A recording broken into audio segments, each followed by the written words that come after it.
I think the best way to prove your value is to work, is to learn, is to absorb, to be a sponge. But you always want to outwork your potential. As hard as you believe you can work harder than that. If your job is to try to be the best basketball player you can be, right? To do that, you have to practice, you have to train. You want to train as much as you can, as often as you can. So if you get up at 10 in the morning, train at 11, train at 12, train for 2 hours, 12 to 2. You have to let your body recover. So you eat, recover, whatever. You get back out, you train, start training again at 6. Train from 6 to 8. And now you go home, you shower, you eat dinner, you go to bed, you wake up, you do it again, right? Those are 2 sessions. Right? Now imagine you wake up at 3, you train at 4. 4 to 6, come home, breakfast, relax, blah, blah, blah. Now you're back at it again, 9 to 11. You relax, and now all of a sudden you're back at it again, 2 to 4. And now you're back at it again, 7 to 9. Look how much more training I have done by simply starting at 4, right? And so now you do that, and as the years go on, the separation that you have with your competitors and your peers just grows larger and larger and larger and larger and larger. And by year 5 or 6, doesn't matter what kind of work they do in the summer, they're never going to catch up because they're 5 years behind, right? So it makes sense to get up and start your day early because you can get more work in. One of the things that I had to learn is how to get the best out of my teammates. And most people think it's a simple thing, pass them the ball, but that's not how you make guys better. You have to really affect their behavior. So, like I would tell guys, we got back-to-backs. I don't care if we're in Miami, I don't care if we're in a great city of Chicago. We can't go out, we got to get rest. We play Monday and we play again Tuesday. Guys aren't gonna listen, right? Right. So a few times I say, all right, we'll all go out. We'll go out together. I'll drink with you. But the next morning, I'm banging on your door at 5 in the morning. Let's go. I hung out with you, now you come hang out with me. Wow. This is what we do, all right, let's go.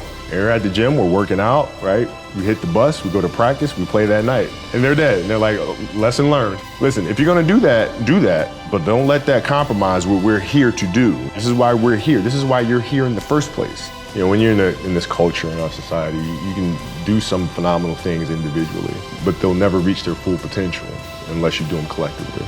And you have to figure out how to do that. And Phil Jackson was great at, he wouldn't just coach the team or coach the game, but he'd read everything about every single player. Learn about your history, how you grew up, how you were raised, where were you raised. He'll read every interview and he'll learn about you and gives him a better understanding of what's motivating you or what your insecurities are, right? And then it just helps him communicate with you better or even push a button here if he needs to. Just because our goal is to win a championship and we can get through the Western Conference with you playing this way. But in the East, we can dominate them inside with Shaq in the post. But if you continue to do this, we'll lose Shaq. We'll lose him. So I need you to pull back so we can pull Shaq forward for June. I'm not gonna rest, I'm gonna keep on pushing now. There are a lot of answers that I don't have, even questions that I don't have. But I'm just gonna keep going. I'm just gonna keep going, and I'll figure these things out as we go, right? And you just continue to build that way. So I try to live by that all the time. We talk about hard work all the time. It's like, man, if you gotta get up every single morning and remind yourself how hard you need to work, you probably need to choose a different profession. Because that shouldn't be there. I wake up in the morning excited to get to it. If I'm not training, I'm missing it. If I'm not watching a game of basketball, I miss it. There's no place I'd rather be. And if you have that feeling, then you're truly doing what God has put you on this earth to do.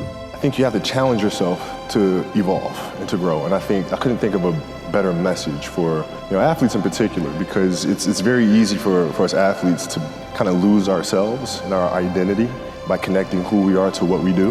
And I think that's a very dangerous zone to be in, right? So it's common sense to me to be able to say, okay, the next stage I'm going after with the same intensity, the same attention to detail, the same curiosity. So of course I'd want to be better at that than I was in my previous career. We're going to find out, right? I mean, that's the thing. You go for it, and you do all you can. You learn as much as you can. You continue to try. You continue to improve. You continue to evolve, right? 20 years from now, I can look in the mirror and say I gave it my best shot, and we did the best we could, and see where we end up.